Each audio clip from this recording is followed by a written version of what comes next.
Welcome back to the Success Shift, everybody, where we are cultivating entrepreneurial confidence.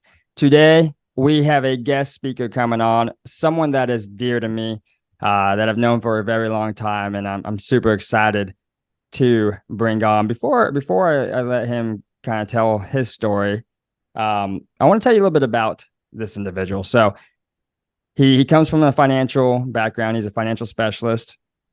He's a personal development coach.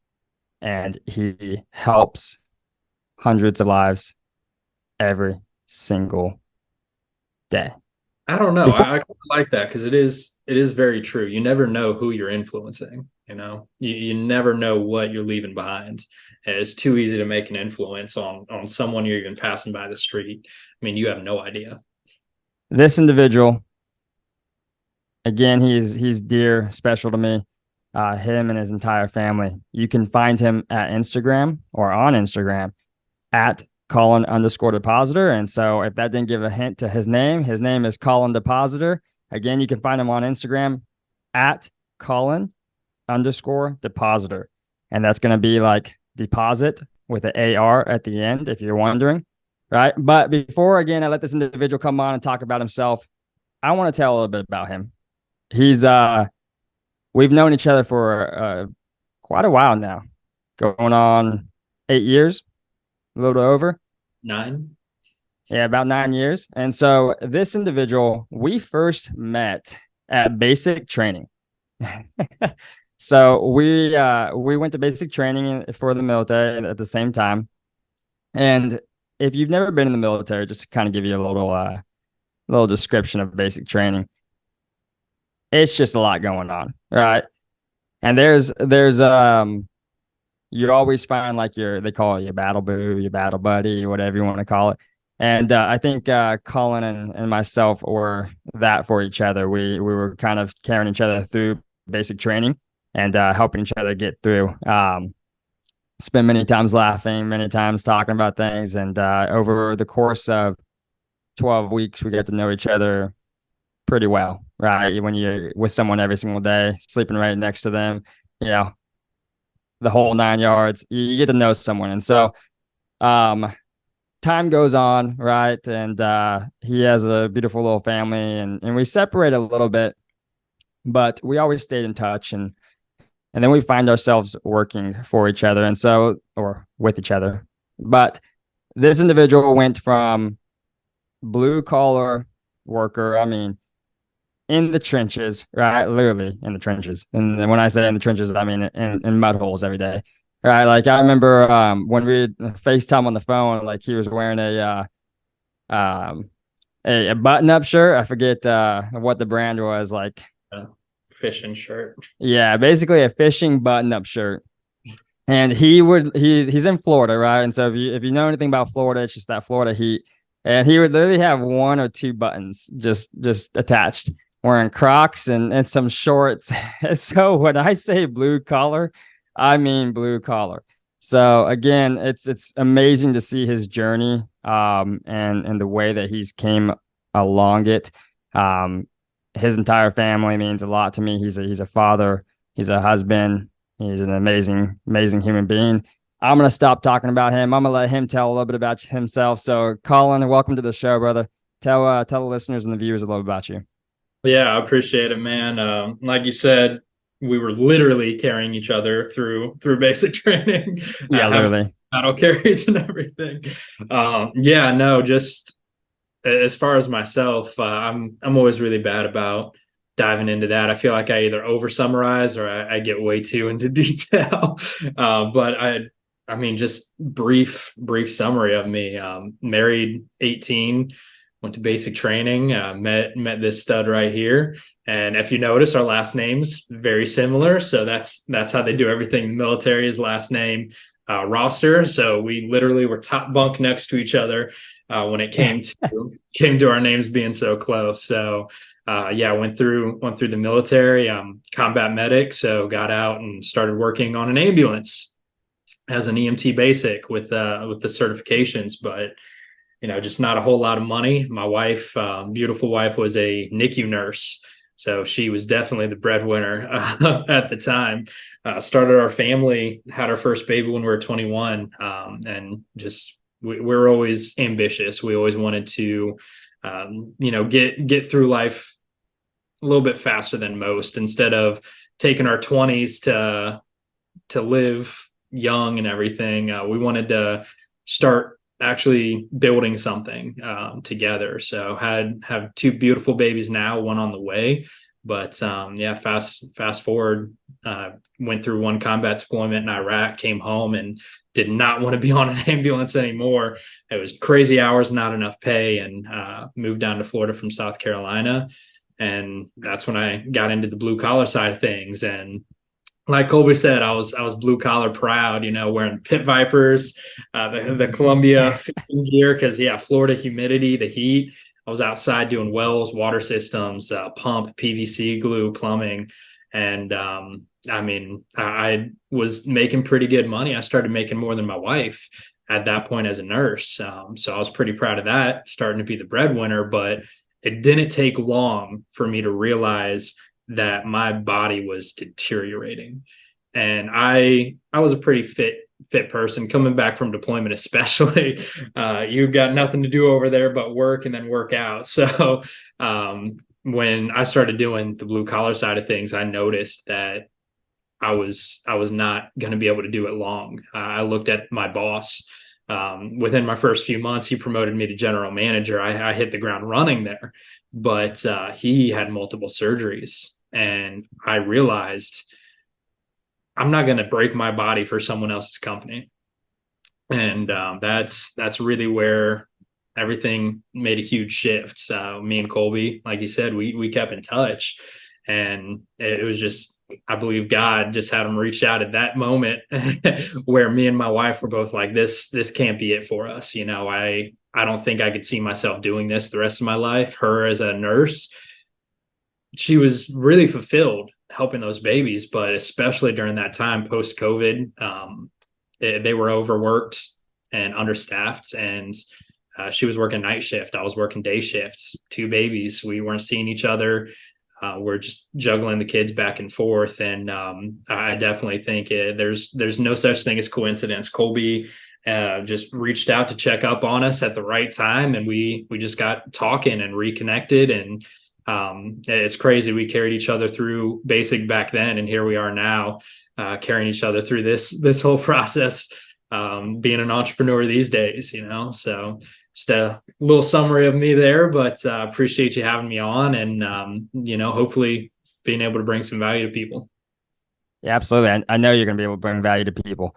Yeah, it's funny you mentioned that, like life full circle, right? And it's just funny to see like the direction that it's gone and just how different it is in 8 years, almost a decade, but a lot has changed in a decade's time. So you started talking about your journey into entrepreneurship, and that's exactly what I wanted to ask you. For someone that was just, I mean, cold, like just deep into blue collar work, and your wife, Stormy, she was a NICU nurse and collectively did pretty well. How did you know like entrepreneurship was the route rather than maybe like a desk job or whatever the case was? How did you know, like, when did you know entrepreneurship was the choice? And also, I'm gonna pause there. Go ahead. All right. So, for me, I think I was just blessed to have been raised in an environment where entrepreneurship was always something going on with us growing up. So, I say blessed because for me, I definitely believe being an entrepreneur is the American dream. That's what it used to be anyways. People came here to start their own business, build something for themselves. Now it's, working a 9 to 5, buying a house and keeping up with the Joneses. I still believe at the core, the American dream is being able to start your own business and build something for yourself. And that really just comes from my dad. He worked the corporate job, climbed the corporate ladder. I remember being real young. He was out on the road. He worked in insurance claims, and ever since I was a kid, he started driving the company vehicle to different sites to evaluate, and then just seeing him climb that ladder to now being able to I really don't even know what his position was. He didn't talk about it too much, but that's because it wasn't really his passion. He did the best he could for us, making decent income, but being able to really speak with him about it, he wishes that he would have bet on himself more in the early, built something for himself. Because looking back now, he's only built some big company and nothing really for him to call his own. So always growing up, he would do little side things. He's a great artist. He used to do murals for people, for schools. He painted a lot of murals in our schools. So he would always be doing stuff on the side, branding himself, doing something. Growing up with him, started a few companies. One was about to actually do pretty good. It was called Hot Brass, where we took bullet casings, made different jewelry and stuff out of it. Lee Bryce wore one of the bracelets during the country music award show. We had some pretty high up people wearing some of the stuff. We were getting into Cabela's, but it was something that he just couldn't do anymore. Physically, working with the small stuff, his hands couldn't do it. So that altered my mindset a little bit about what type of business to get into, if that makes sense. So I really tried two businesses before, and they did not succeed. If you look at statistics, most businesses don't make it after their first year. And I firmly believe it's not so much the business, it's the knowledge and the mental toughness or mindset to get through launching the business. That's something, looking back now, after the books I've read, the podcast, the mentorship, I realized that. But I started getting into woodworking or doing cosmetic fix-ups and stuff for houses. There's two companies I started with that, and it just never really took off. But then seeing what my dad was trying to do and then realizing he couldn't do it anymore physically, I realized that maybe doing some manual labor just wasn't the most efficient way of going about it. So entrepreneurship's always been something in the back of my mind. It wasn't the forefront of my mind up until recently. But I just always knew that I wanted to do something, build something, and not just work for someone else my whole life. Okay. So I love that. And you talked about like betting on yourself, and that's something I want to bring. I have two pieces of questions. I'm gonna have a two-part question for you. There you go. So the first thing is you mentioned betting on yourself, right? And that's something that you did, right? You and your wife worked 2 9-to-5 jobs, blue collar workers, made a good, comfortable living in Florida, right? Where most people would be thankful for. And not saying you guys weren't thankful for it by any means, but you knew there was more to life, and you both took the risk to bet on yourself, right? And within a couple months of starting your entrepreneurship journey again, you guys took that leap of faith and left those positions, right? Which is to most scary, right? And I remember Stormy, I don't know how scared she was, but just how like relieved she was at the same time, But what was that like for you guys, and that mindset shift of really betting on yourself and taking that leap? Like how important do you think that was? I think it was huge. So looking back, I remember my parents, everyone was saying, you've been doing this for like just over a month. You're going to leave everything you have stability wise to do this. And they strongly discouraged me from it. But it was a point where I was teetering between, I'm either going to do this or I'm not. I'm working all day, coming home and showering, getting the mud, the glue off me, getting cleaned up, and then getting on meetings. But I was limiting the amount of time I had to work on the business. Most of my day was spent building someone else's business.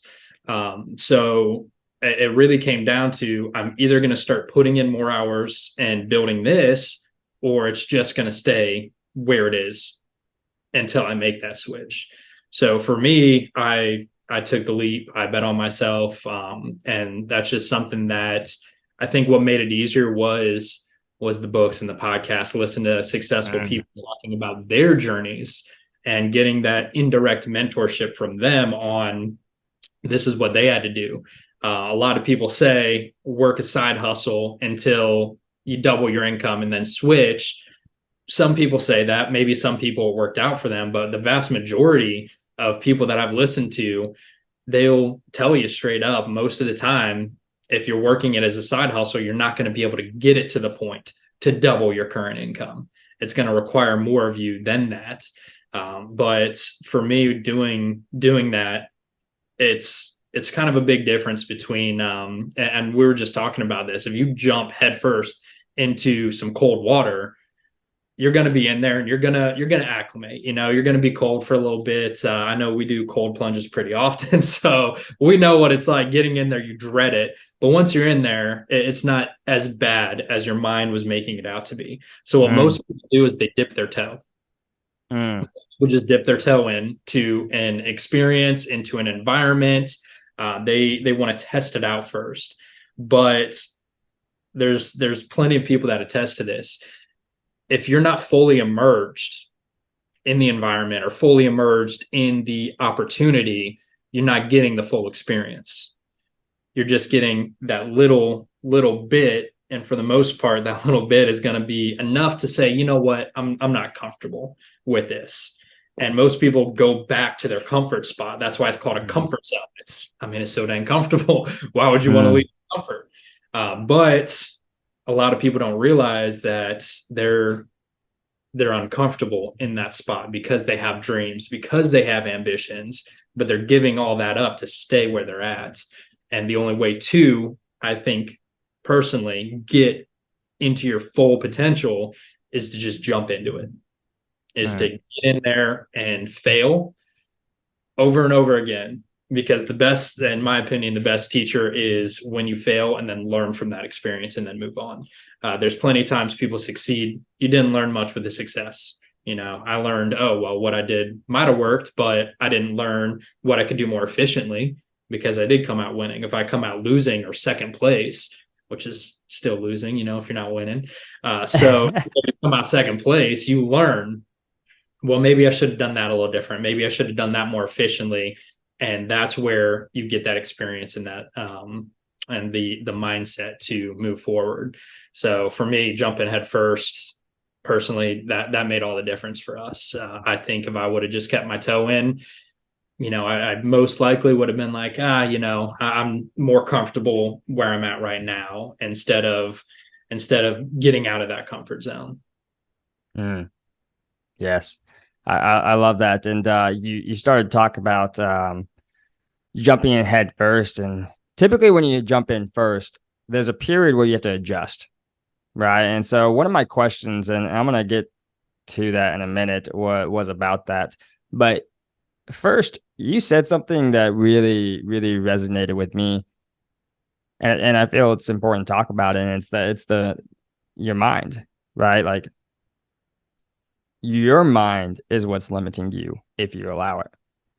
Right. And you talked about that comfort zone, and that's very, very crucial to understand. That comfort zone that tells you, that piece in your head that tells you to go back to your comfort zone, that's your critical faculty, right? That safe voice. And I seem to be talking about that a lot recently, but I think it's because it's the one thing that is separating people from their true potential of whatever they desire. Because they think that voice telling them to go back to the comfort zone is, a higher power telling them that. And that's not necessarily true. It's a literal piece in our mind that is designed to keep us there for safety, right? And it thinks if there's an unpotential safe situation, it needs to let you know that.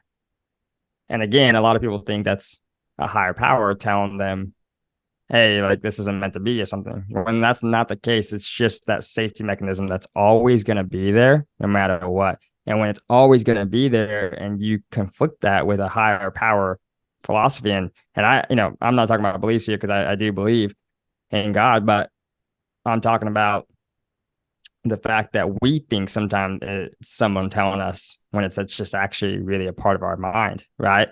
Telling us that this isn't meant to happen. If we look at it and if you think back to every time you've had a difficult situation, there was something like the strings being pulled, there was something telling you that this isn't right, or this, or not, I'm not gonna say right, but this isn't meant to be, or whatever the case may be. And that's the critical faculty, pulling those safety strings, right? And that always pops up. So I think it's really important that you talked about that. Your mind, limits you if you allow, and only if you allow. And when we talk about getting uncomfortable, it's when that critical faculty pops up. One of my mentors calls it Mick. When Mick pops up, you're like, hey, I appreciate you having my back, but we got this and we're moving forward.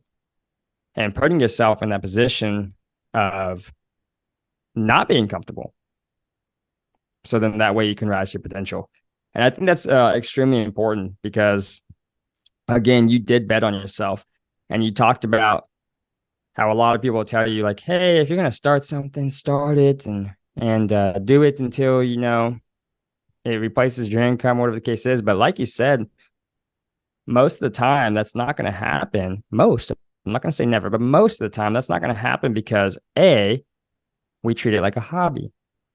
And so it pays like a hobby, right? And then we also have family. We have other things in life. And so when you think about a 24-hour day, if you work a 12-hour day, you get 12 hours left in the day. Well, if you sleep 8, and some people say, well, sleep less. But in my opinion, sleep is very, very important, right? Like there's actually study on if you don't get proper sleep, like how bad it is for you, right? And your health and your mind. Yeah. So 8 hours of sleep is pretty crucial for your mind to rebuild and reset. And then you minus that from the 12 hours, you got 4 hours to shower, eat, and hang out with your family. No wonder you cannot build a business off of a 12-hour 9 to 5 or 9 to 5 job, right? Like you just can't. And so I think taking that leap of faith is extremely important because you have to give yourself the opportunity, right? And I feel like people think like, well, if I don't succeed, yada, yada. Okay. What if you don't succeed? What's going to happen? I'd have to go get a job. Oh, so you have to go back to where you were at in the first place. Okay. Right. Like in reality, what is there to lose besides losing your dreams?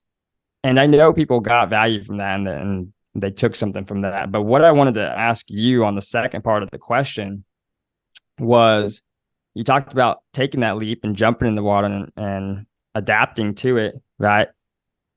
And typically what happens is we fall on our face, right? We may have like a quick little like dopamine to where we're on this high, and then all of a sudden, bam, trip and fall, right? Some people retreat with that and they go back. But I think it's important for everybody to know that's a fundamental part of success. You said it yourself. If you don't learn from your mistakes, how can you ever be more processed with it? More, how can you grow from it? How can you evolve from it? Right? Mistakes are part of our success journey.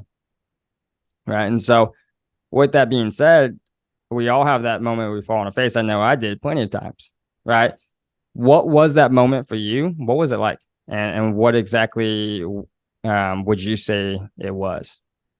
Yeah, great point. And that's something where when it comes to being an entrepreneur, going out and following that path, I think there's 2 paths that you can go down in life, and one is starting your own business, being an entrepreneur, or working and building someone else's. There's really no in between. You're either working for someone else and building their dream, or you're trying to chase after yours and build yours.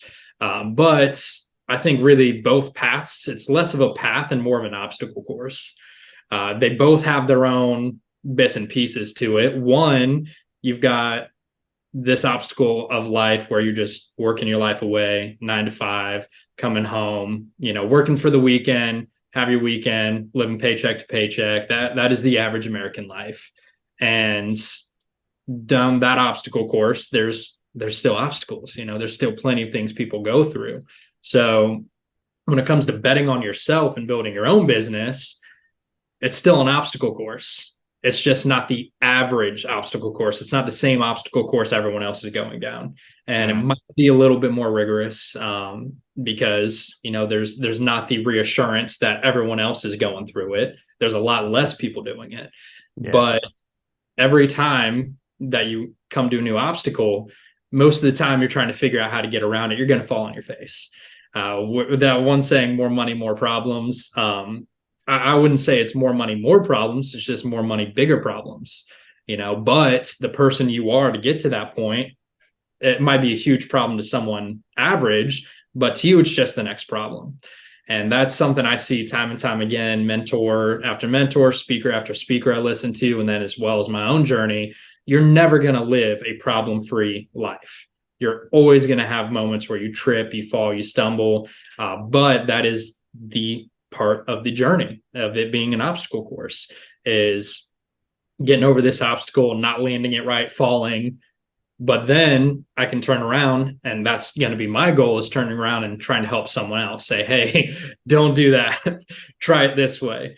And hopefully can limit the amount of people falling on their face. And that's the big purpose of having a mentor, is to limit the mistakes you make. So that way you have someone that got over that obstacle that can say, don't try it this way, try it that way. But even in having someone tell you that, I know for me, hardcore for me, I'm someone that has to do it and find out a lot of the times. So even if I have someone telling me, hey, try it this way, it's different being told to do it and then actually from your perspective trying to do it. You still can't see it the way they do. So I think there's always going to be tripping and falling on your face. It's just, are you going to get back up? Everyone falls. Not everyone gets back up. So it's about the getting back up and getting back up again. So, I mean, there's multiple stories I can talk about me falling on my face. I would say probably the biggest one is something I'm really still working on recovering from for my personal journey, was getting into management mode, which is something your mentors tell you, you hear it all the time, but there's a difference between hearing something and then catching it. So that's why, you hear something the same time over and over and over and over again. It's the same thing. And you get a little annoyed of hearing it, but then one day it's going to hit you in the face and you're going to be like, wow, okay, so this is what that meant. And this is why it is so important. And then you're going to see why they had to keep repeating it. So for me, getting into management mode was something huge where, I was like, shoot, I've got a team that is working on some stuff right now, and I want to help them a little too soon. I wanted to help them not fall on their face with some of these obstacles, even though it was just like the beginning obstacles. It was like the kiddie obstacle course that I'm sure they would manage and be able to navigate just fine. But I still was like, okay, now's my time to be able to help them get through that. All the while, I still had all these obstacles I should have been focusing on. And that really caused some stuff to slow down for me, because I was less focused on me getting over my obstacles and trying to help them with theirs. When in reality, some of those beginning obstacles, it's important to get through on your own. Because if you don't learn to navigate some of those beginning obstacles on your own, then you're going to definitely need someone for some of the bigger ones. So that's something where I definitely slipped up on.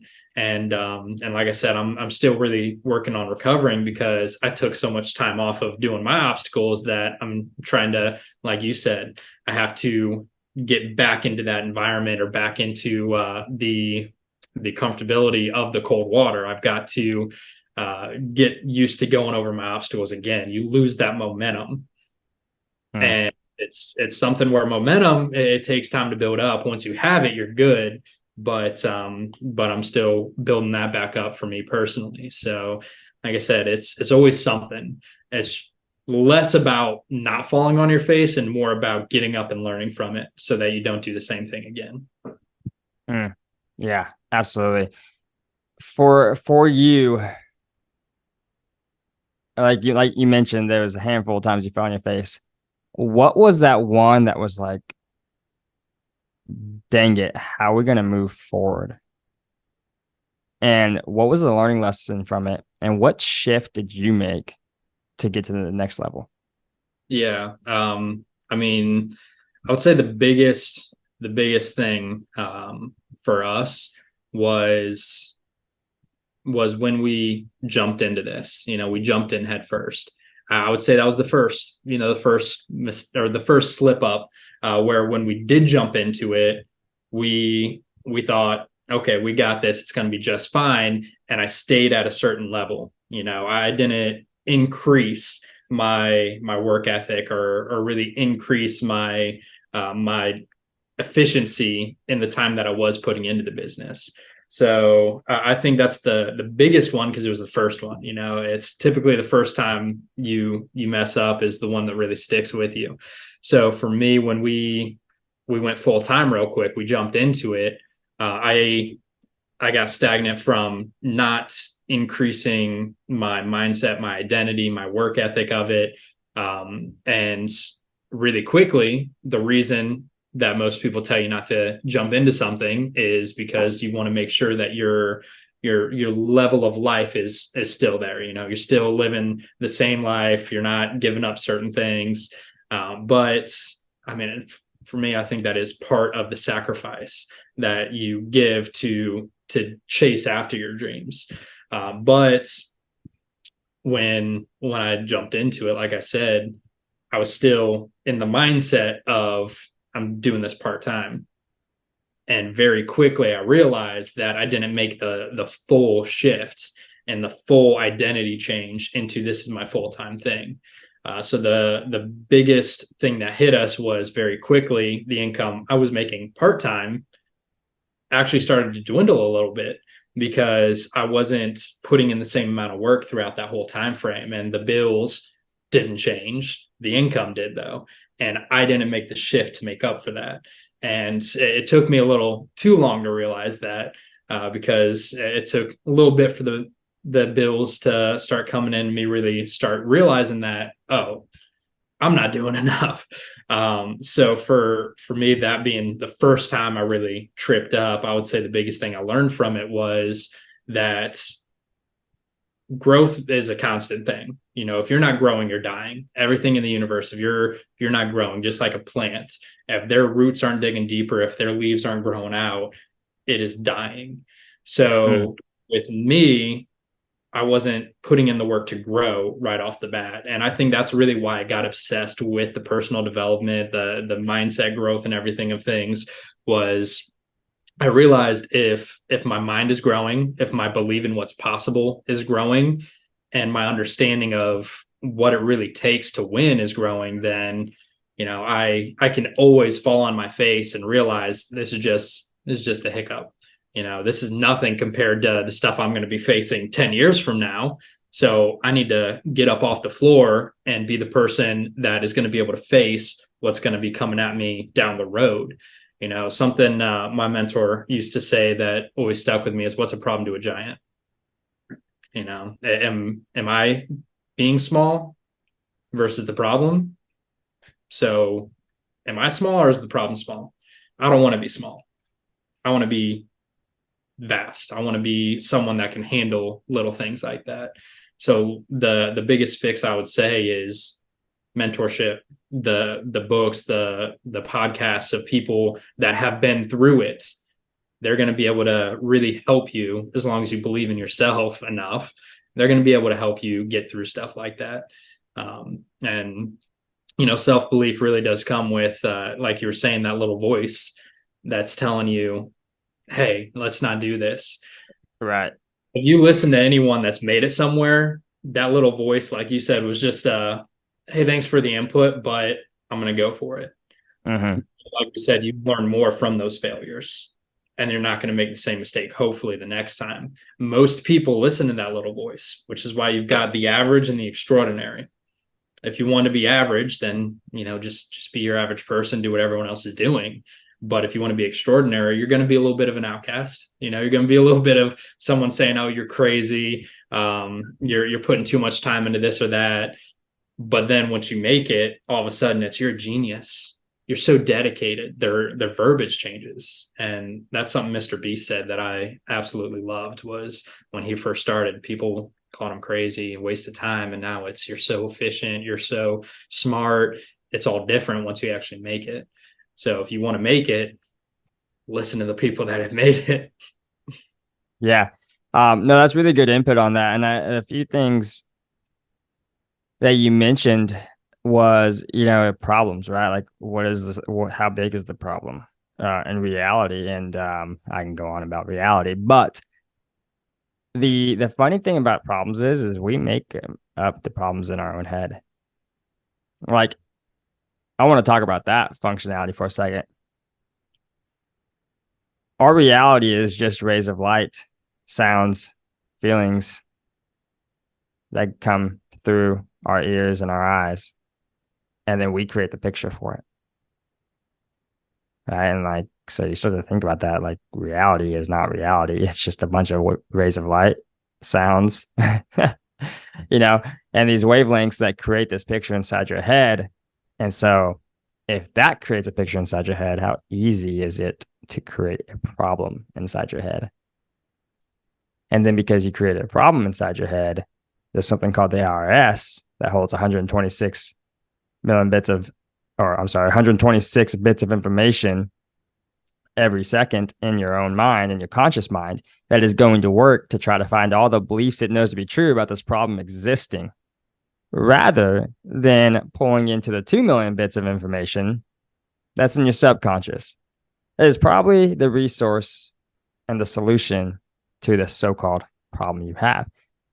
And it's funny is when you start to kick out these unwanted pieces of information out of that VIP room, right? So the RAS, if you don't know what the RAS is, it's called the reticular activating system, and it's what your mind focuses on. And it's like the VIP room of your brain. And if you don't want someone in that VIP room, you kick them out and you go bring one of the other people in from the club that you like. And that we are the solution to our problems, right? And so when we want to talk about size of problems, is how, are you being small as the problem, actually small? The problem doesn't exist. You just made it up in your head. Like we start to really think about that. It's not a problem. Let's say, for example, if somebody can't make a car payment, that's not a problem. There's a solution to making the car payment. You just haven't thought about it yet. Yeah. Right? Like, problems don't actually exist. We develop them in our own conscious mind. Yeah. It's not a problem. It's just a step you have to take. Mm-hmm. Yeah, absolutely. And so I went off on a little tangent on that, and I can go on for that for a while. Maybe we'll have a podcast about that on its own. But something that you talked about so much on the show, and something that I watched in action, was your personal development. I remember when you were part-time into your current position, and when I was talking to you, you're talking about a book you're reading, and you probably read an entire book in like 2 days because you were just listening to them while driving around at work and while performing work. And a lot of people think that they have to be so present when listening to something, but in reality, our subconscious is picking it up. Because just like the way you're sitting on this chair right now, you haven't thought once about how your butt feels on that chair, but now that I just talked about your butt on the chair, you're starting to realize that your butt's sitting in a chair and there's some pressure to it. But in this entire time, you've never thought about it, right? Because it's in your subconscious. It just automatically picks it up, but it just, right? There's 3 things that your subconscious do. It deletes, distorts, or generalizes. And so that's a generalized feeling, right? And so when you are listening to things, I think it's so important to always have something positive or growth on, because whether you're paying attention to it or not, your subconscious is. Right. And so with that being said, even while you were working, you were listening to books and you were like reading book after book after book. And I literally watched this transformation just blossom in a matter of 3 month period when you got started into your entrepreneur road. Well, the second run into entrepreneur road, right? I just watched you blossom with personal development. How important has personal development been for you in keeping in line with your destination? Oh, I think it's been everything. Business, as a husband, as a father, just as a man and person in general. I think it's been life changing. It's something that I could never ever recommend enough. When it comes to the way that you think about things, process things, like you said, everything is our own perception of reality. Light is everything we see is light. I'm not seeing a computer in front of me. I'm seeing the rays of light bouncing off of that computer and I'm processing it. So So just you like see this handsome face you're saying is a ray of light. no, yeah, it's just the way I process you.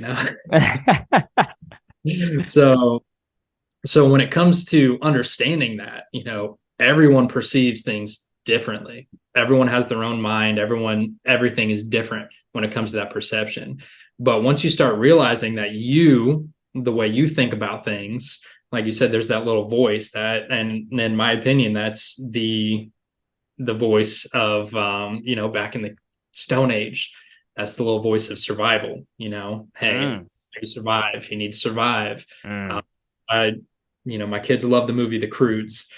And that's the one thing the dad always said was never not be afraid, back in the survival mode, always timid. But in order for them to actually start thriving, they had to start letting go of some of that little voice saying, hey, that's new, be afraid, to, hey, this is new, let me see what's going on with it.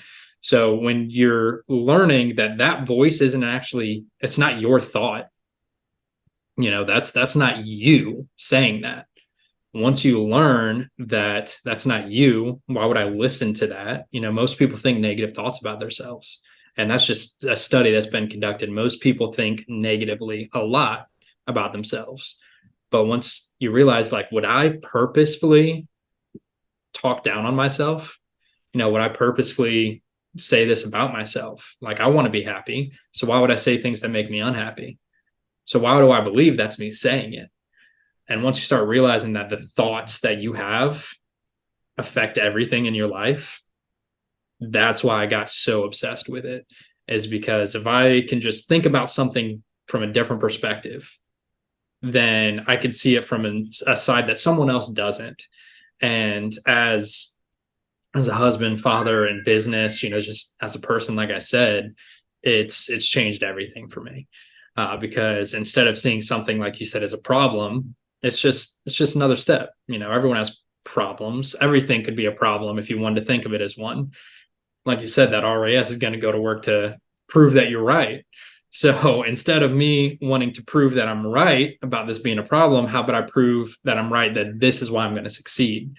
This is why I'm a good dad. This is why I'm a good husband. This is why I'm a good leader, mentor, speaker, instead of looking for the reasons I'm not. Mm-hmm. Hyper fixating on the stuff that people, they naturally don't. Because like I said, that natural voice is trying to hold you back and keep you comfortable. So all the things I've done personal development wise, like you said, listening to audiobooks, anytime I'm listening to it, I'm one of those people. I learned this recently, blows my mind. Not everyone thinks the same. Some people, Oh, you don't say. well, like just the way that your mind works, some people don't have an internal monologue. Some people can't picture something in their mind. That blew me away. But for me, I have an internal monologue going nonstop. So when I'm listening to an audiobook, the best way for me to pick up on what's going on is I repeat in my head what I just heard. So if I'm not doing that, then that's why most people are like, wait, I totally forgot that I was listening to this. And then they got to rewind. But if you're intentional on repeating what's being said during the audiobook, then you're actually able to pick up those nuggets, retain the information a little bit more. So yeah, that was my obsession. And honestly, it still kind of is, because I know there's always more to learn, more to understand. And I want to chase after being the best version of me possible. And the Mm, only way to do that is to not only understand myself the best that I can, but learn how to understand and appreciate everyone else also. mm. Yeah, I absolutely love that. The best version of yourself, right? That's the power. That's the power.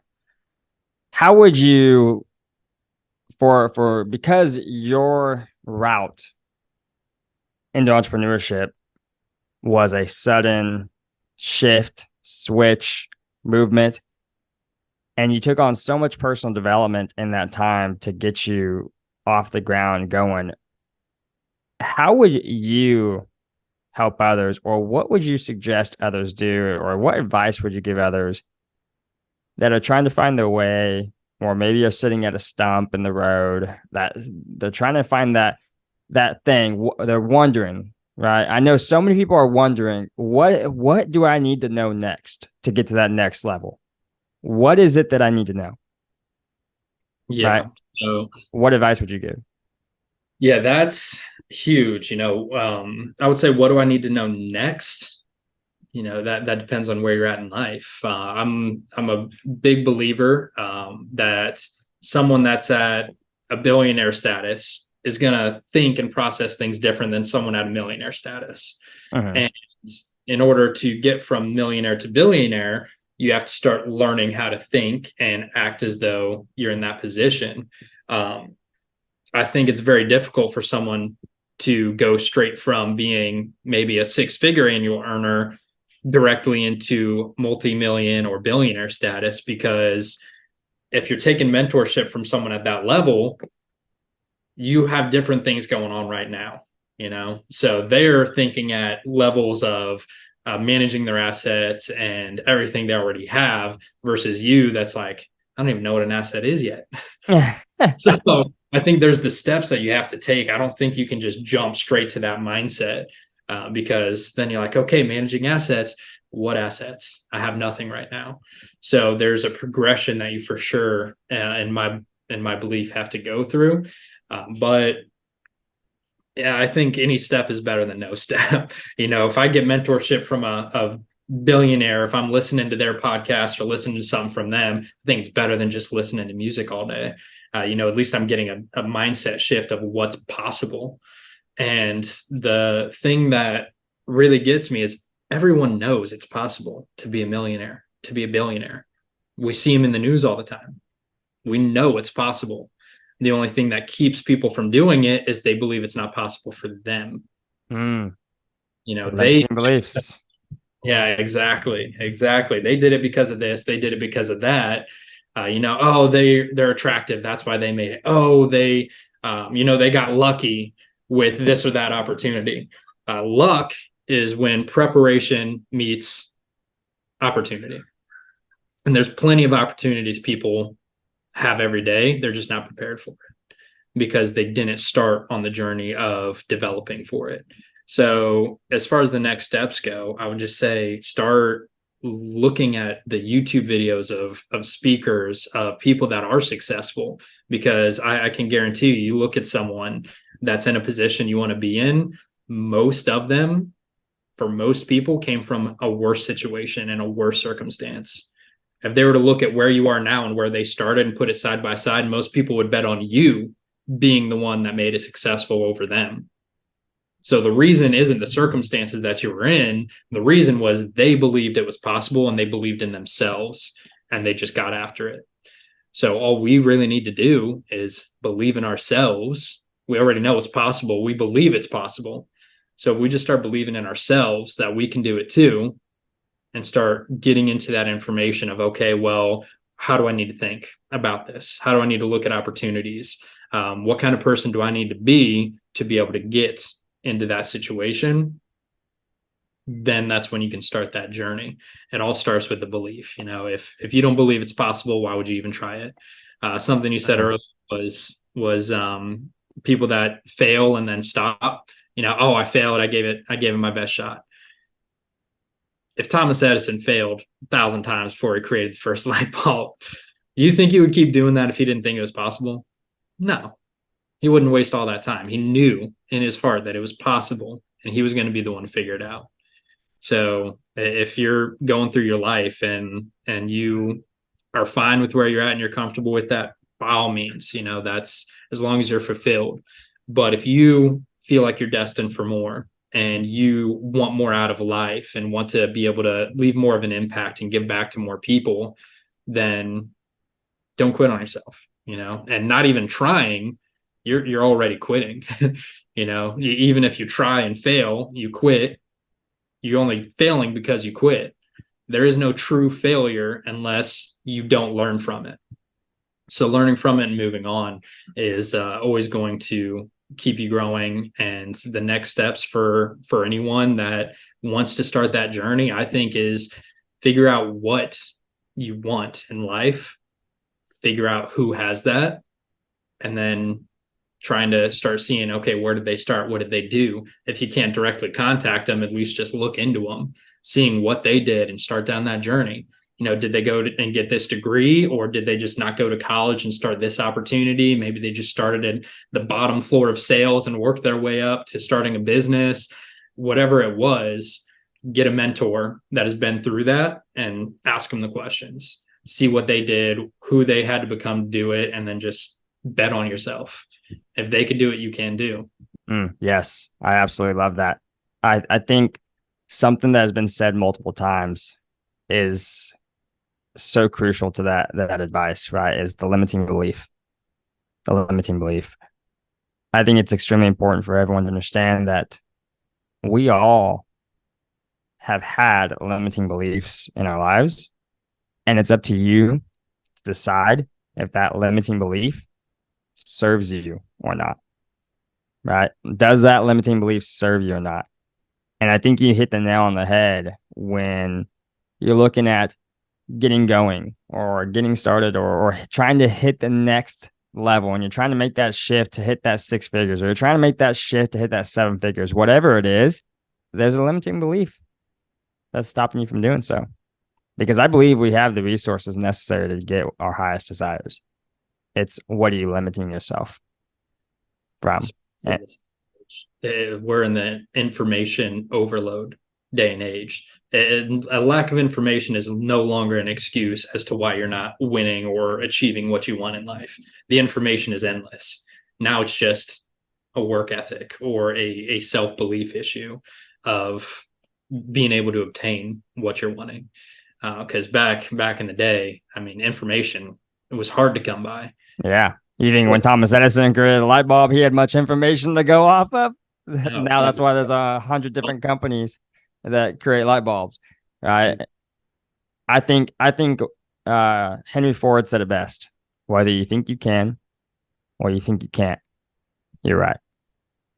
Yeah, it's a beautiful quote.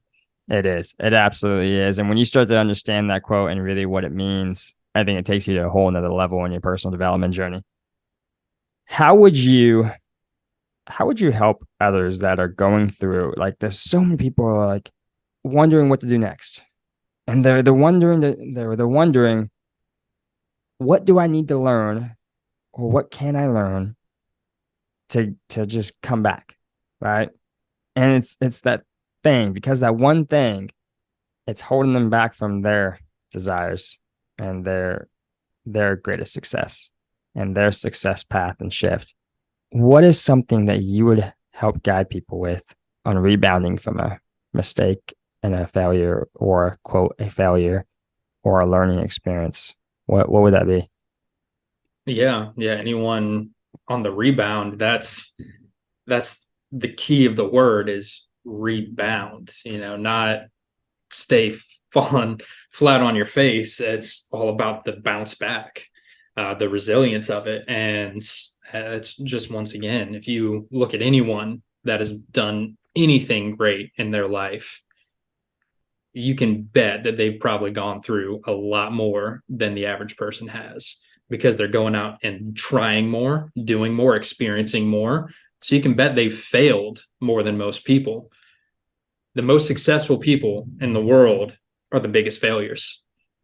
They've collected the most failures because they actually tried. Most people don't even. And because they're not trying, they're failing in life. But the people that are successful in life, they've racked up the most amount of losses, because the times that they win far more make up for the times that they lost. They get way more out of the wins than the losses take from them. So if you're in that downtime, everyone has been in a downtime, and there's going to be no end of downtimes. Like I said, it's an obstacle course. You're climbing up the rope, you're jumping onto the net, climbing down the net, you're up and down along this obstacle course of life. So if you think there's not going to be any more downtimes, you're going to be very disappointed. That's just one of those things. Again, the mindset of, oh, everything's going to be perfect from now, fell on my face. If you're anticipating it, it's not going to hurt as much. Or maybe you're not going to hit your face. You're going to catch yourself a little bit on the way down because you're anticipating it. So just know there's not going to be any shortage of downtimes. The only difference is, are you going to be in a downtime and being depressed or in a sad spot while building someone else's dream? Or are you going to be in a sad time, depressed, maybe in a low spot, chasing after yours? What at the end of your life are you going to be more upset about? Giving up your dream, or chasing after yours and maybe not quite hitting it, but getting way closer than you would have if you just gave it up? So that's the biggest thing, in my opinion, is don't stay down. If you stay down, you'll always lose. You'll always lose. There's something I posted the other day, and it kind of ties into this. It was a line, and on that line there was 3 arrows. One was winning, one was losing, and then under that line was not even trying. And that's what most people do, is they just don't even try, because they're telling themselves, well, what if I fail? And I don't want to fail. And their RS is going and finding everything they believe to be true about potentially failing. And they justify not trying. And in not trying, they're stagnant. They're not going anywhere. So I would rather fail 1,000 times and end up where I want to be in life than have no failures whatsoever because I didn't even try. Absolutely. I love that. Absolutely love that. Collin, thank you, brother, for coming on today and just absolutely pouring into everyone. I know people took so much value from that. But before I let you go, and again, guys, you can find Collin, and he posts a lot about personal development and the success journey. And again, you can find Collin on Instagram at Collin_Depositar. Last name is Deposit AR, right? So if you're confused about that, it's at Collin_Depositar. But Collin, brother, before you leave, there's so much that I took from today, right? Like, bet on yourself. Your mind is limiting you if you allow it. I loved what you said about life being an obstacle, no matter what path you take, right? That is huge. And personal development has been a big talk today. But for those that are just in the mix of it right now, finding their success path, reaching maybe that first milestone or that second milestone, what are just those things that people can go absolutely just take action on right now? Yeah. So as far as taking action right now, there's always something you can do to move the needle. And that needle being, there's plenty of needles in your life. There's, if you're looking at your life like your cluster on the dashboard of your vehicle, you've got your battery level, your oil, you've got your gas, your RPMs, your speed. So there's all these needles going on. The same thing in your life, like my business needle, my family needle. I can even break that up into my husband needle, my father needle, my son needle, break that up into all kinds of different things. And I think a lot of people they get overwhelmed because there's so much, But something that I'm a firm believer in is trying to at least just move the needle a little bit in, maybe you don't move the needle in every area that day. But as long as that needle somewhere is moving better for you, it's moving towards the right direction, that's a win. That is absolutely a win. Most people really, really overestimate what they could do in a year, but they underestimate what they could do in 5 years. So when it comes to that year, you're probably severely overestimating it. You're thinking, oh, I'm going to have this totally different life. I'm going to be this totally different person. By the end of that year, you're going to be a little disappointed because you overestimated yourself. But if you just change the way you think about it a little bit of today, I want to be 1% better, just 1% better in some area. Maybe I'm 50% better in two areas to get me that 1% better overall. But when it comes down to it, if you're just 1% better, you're going to be 365% better at the end of the year. And that's a win. That's definitely a win. Even if you didn't achieve what you thought you were going to, you're still way further than most people. Most people are going to be the same person doing the same thing in the same place of their life 1 year from now. And that's scary to me personally. I don't want to waste a year of my life not growing. I did plenty of that before. I've got a lot of making up to do.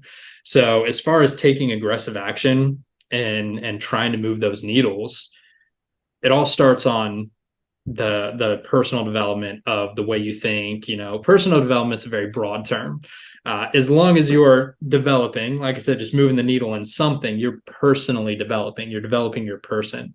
So the first thing you need to do is understand what you even need to do. If you don't even know what you're trying to do, then figure out what you want. And that's the first step of that is I need to know what I'm wanting, what I'm expecting, so then I can know what I need to do to achieve that. So everyone's at the different steps, like we talked about. So no matter what step you're at, you need to understand what can I do to get to the next one, depending on where you're at. If you're personally wanting to just be more fit, let's just use that as an example. I think the gym is a great analogy for life too. There's a lot of great analogies, but the gym is perfect. So if you're wanting to get a little bit stronger and you're like, man, I've had this plateau of, I'm not moving any more weight for the past 2 weeks. I've been stuck here. What do I need to do to get to that next level? Well, maybe you just need to try a slightly different exercise, hitting the same muscle group, but maybe instead of doing a bench press, maybe just hit some dumbbells instead of a barbell bench, maybe do a little bit of incline, maybe just change what you're doing a little bit. And that's the next step you need to take. The only way you're going to know that though, you're not just going to come up with that on your own. You're not going to be like, oh, maybe I try this. The only way to know that is to do the research, is to look into, okay, this person has had a plateau before. This is how they got out of it. Okay, this is what I need to do. So you need to take the initiative. And that's one big thing as well, is the initiative to figure out what you need to do to aggressively tackle the next thing. If you don't have the initiative, you're not going to go anywhere. I think too many people, especially our generation, they think something's just going to be handed to them. And no one is just going to hand you success. No one's going to hand you anything in life. Honestly, you have to go get it. Everything you have is what you tolerate or allow. So you need to take the initiative to figure out what you need to do in your specific situation. Like we said, information's everywhere these days. There's no lack of it. It is not an excuse anymore. The only thing that's holding you back is your lack of drive, your lack of initiative, your lack of belief in yourself. So the only way to believe in yourself more is to figure out the best way to think and talk to yourself, and figure out that most of the thoughts you're thinking aren't actually you. Those are limiting beliefs. That's your basic survival mode thoughts that the cavemen had. And then you need to realize what is possible by dreaming bigger, thinking bigger, and then take that initiative to take the next steps. So it's all information. It's all personal development. And once you have that, then you can start branching more specifically into exactly what your journey is. That's huge. That's absolutely huge. Thank you, Collin, for coming on. I know that we just helped hundreds of people and thousands of people. And thank you for not only helping those people, right, but helping me, when I needed it. And man, you guys are, you guys are like family to me, and you guys are an amazing, amazing family. So thank you, brother, for coming on. Thank you guys for tuning into the Success Shift, where we are cultivating entrepreneur confidence. I want you guys to know you were born to do something great. You were born to be special. You were born to find your path. Whatever your path may be, it is your path and only your path. And you were born to find that path. And I challenge each and every single one of you for finding that path. It is time to step into your confidence. Step into who you are. Step into who you were meant to be. Step into that confidence.